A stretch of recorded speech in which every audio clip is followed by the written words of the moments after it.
जब भी लोग प्रोटीन के बारे में सोचते हैं तो सबसे पहले अंडा या फिर नॉनवेज माइंड में आता है। लेकिन क्या ये प्रोटीन के सोर्सेस आपके हेल्थ के लिए सेफ ऑप्शन है? आगे जानने वाले हैं, वीडियो के लास्ट तक बने रहें। और साथ में ये भी जानेंगे कि हमारे बॉडी में प्रोटीन का क्या इंपॉर्टेंस है, वेज प्रोटीन अच्छे होते हैं या फिर नॉनवेज प्रोटीन के सोर्सेस, और डेली हमारे बॉडी को कितनी मात्रा में प्रोटीन की रिक्वायरमेंट है। तो चलिए शुरू करते हैं। ऐसा नहीं है कि जो लोग जिम या फिर बॉडी बिल्डिंग करते हैं उसे ही प्रोटीन की रिक्वायरमेंट होती है। प्रोटीन हर एक व्यक्ति के लिए बहुत इम्पॉर्टेंट है। प्रोटीन एक मैक्रोन्यूट्रिएंट है जो एमिनो एसिड से मिलकर बनते हैं। प्रोटीन हमारे शरीर में मसल बनाता है, रिपेयर करता है, एंजाइम्स और हार्मोन्स को बनाते हैं, इम्यून सिस्टम को मजबूत करता है, बॉडी में एनर्जी प्रोवाइड करता है, हेयर, स्किन और नेल्स के ग्रोथ के लिए इम्पॉर्टेंट होते हैं। यदि हमारे बॉडी में प्रोटीन की कमी हो जाए तो मसल वीक होने लगेंगे, बाल कमज़ोर हो जाएंगे,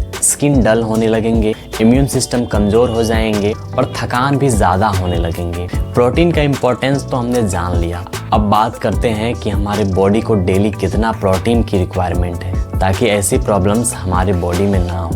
बॉडी में प्रोटीन की रिक्वायरमेंट इस बात पर निर्भर करती है कि आपका दिन भर का फिजिकल एक्टिविटी कैसा है। यदि कोई व्यक्ति नॉर्मल ऑफिस में बैठकर काम करता है तो उसके लिए 0.8 ग्राम पर केजी बॉडी वेट के हिसाब से प्रोटीन लेना चाहिए। यानी किसी व्यक्ति का वेट 70 केजी है तो उसे डेली 56 ग्राम प्रोटीन इंटेक करना चाहिए। और यदि कोई व्यक्ति जिम, एक्सरसाइज या फिर अधिक मेहनत वाली काम करते हैं तो 1.5 ग्राम पर केजी बॉडी वेट के हिसाब से प्रोटीन लेना चाहिए। यानी किसी व्यक्ति का वेट 70 केजी है तो उसे डेली 105 ग्राम प्रोटीन इंटेक करना चाहिए। एक बात ये भी है कि ज़रूरत से ज़्यादा प्रोटीन इंटेक करना बॉडी के लिए हार्मफुल हो सकता है, जैसे किडनी स्टोन, लीवर का लोड बढ़ जाना और डाइजेशन इशू हो सकता है। तो बैलेंस में ही प्रोटीन लेना सही होता है। और कौन सा आपको बॉडी बिल्डिंग करना है, आपको फिट ही तो रहना है। यदि 5-10 ग्राम प्रोटीन कम भी हो गए तो कोई फर्क नहीं पड़ेगा। डेली कितनी मात्रा में प्रोटीन लेना है हमने ये भी जान लिया, लेकिन उससे ज़्यादा इम्पोर्टेंट ये बात है कि आपके प्रोटीन का सोर्स क्या है। बहुत से लोग नॉन-वेज प्रोटीन सोर्स को अच्छा मानते हैं और बहुत से लोग वेज प्रोटीन सोर्स को। तो आखिर कौन सा सोर्स हमारे हेल्थ के लिए अच्छा है? आयुर्वेद 5000 साल पहले ही ये बात बता दिया है कि नॉनवेज खाना यानी अपने शरीर में बीमारी को आमंत्रण देना। लेकिन अब मॉडर्न साइंस भी इस बात को मानने लगी है। और आप खुद इस बात को ज़रा गौर से सोचिए कि एक नॉर्मल मुर्गी साल भर में लगभग 20 से 25 अंडे देती है। इतने अंडे तो हम 10 दिन में ही खा लेते हैं। और इतने सारे लोगों की अंडा की रिक्वायरमेंट पूरी करने के लिए कितनी मुर्गी की ज़रूरत होगी, जो कि संभव नहीं है।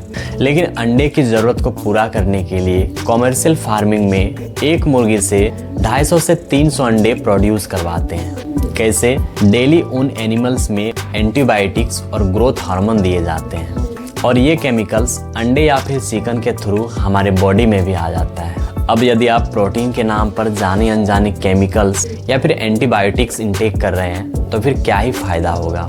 भले ही शॉर्ट टर्म में आपको फ़ायदा दिख सकता है, बट आगे चलकर यही अनेकों बीमारी का कारण बन सकता है। और यही रीज़न है कि एक समय के बाद आपके बॉडी में बैक्टीरिया पर एंटीबायोटिक्स का कोई असर नहीं पड़ता है और ट्रीटमेंट में प्रॉब्लम होती है। चिकन, मटन या फिर रेड मीट में सैचुरेटेड फैट होते हैं जो LDL यानी बैड कोलेस्ट्रॉल को बढ़ाती है। और यदि ये कोलेस्ट्रॉल आर्टरीज में जमा हो गए तो हार्ट डिजीज का रिस्क बढ़ जाता है। नॉनवेज में प्यूरिन्स कंपाउंड भी होते हैं। जब ये कंपाउंड्स आपके बॉडी में ब्रेक डाउन होते हैं तो यूरिक एसिड बढ़ता है। और यदि बॉडी में यूरिक एसिड बढ़ जाता है तो फिर जॉइंट पेन, गाउट और किडनी स्टोन्स होने के चांसेस बढ़ जाते हैं। नॉनवेज खाना भले ही आपका चॉइस हो सकता है, बट इसके बारे में जानना भी आपके लिए बहुत ज़रूरी है। पहले मैं भी बहुत ही ज़्यादा नॉनवेज प्रोटीन सोर्सेज पर डिपेंड रहता था, बट जब से मैं अवेयर हुआ हूँ कि प्रोटीन के नाम पर केमिकल खा रहे हैं तो फिर मैंने भी नॉनवेज खाना छोड़ दिया है। यानी वेज और नॉनवेज को लेकर कंक्लूजन ये है कि आयुर्वेद भी नॉनवेज के खिलाफ है और मॉडर्न साइंस भी इसे मानने लगी है। और मेरा भी यही ओपिनियन है कि यदि आप अपने हेल्थ को लेकर सीरियस हैं तो फिर केमिकल वाले प्रोटीन सोर्स आपके हेल्थ के लिए सही नहीं। लेकिन यदि फिर भी आपको नॉनवेज वाले प्रोटीन सोर्स लेना है तो देसी अंडे और चिकन को प्रेफर कर सकते हैं जो केमिकल फ्री होते हैं। हाँ, ये थोड़े महंगे ज़रूर हो सकते हैं। आई होप प्रोटीन से जुड़ी ये सारी बातें आपके लिए हेल्पफुल हो। अब आपको 2 काम करना है। पहला, किसी एक व्यक्ति के साथ इस वीडियो को शेयर करें ताकि उन्हें भी हेल्प हो, और दूसरा, इस चैनल को सब्सक्राइब जरूर करें ताकि ऐसी जानकारी आपको मिलते रहे।